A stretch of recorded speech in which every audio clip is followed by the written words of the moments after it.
ta số là ít chế, ta số là ít chế à.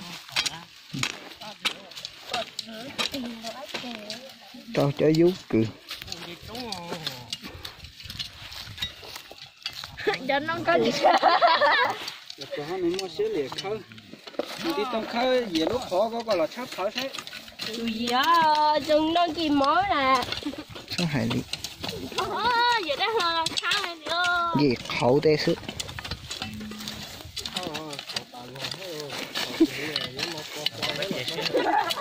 Cái cha chuyện chồng chị chả đó xíu này nó này xíu nữa đó. Em muốn sai cho rung chợ nha.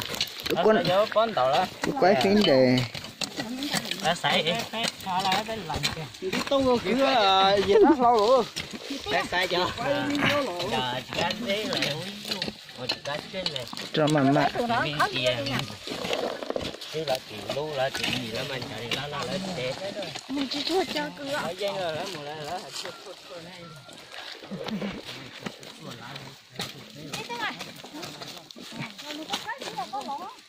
Xin lỗi con hai lửa.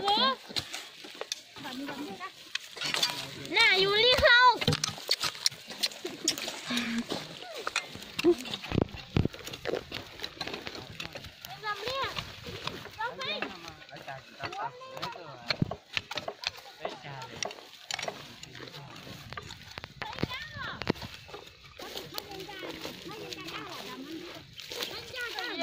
Mà bảo quá chứ người ta có ô đâu không?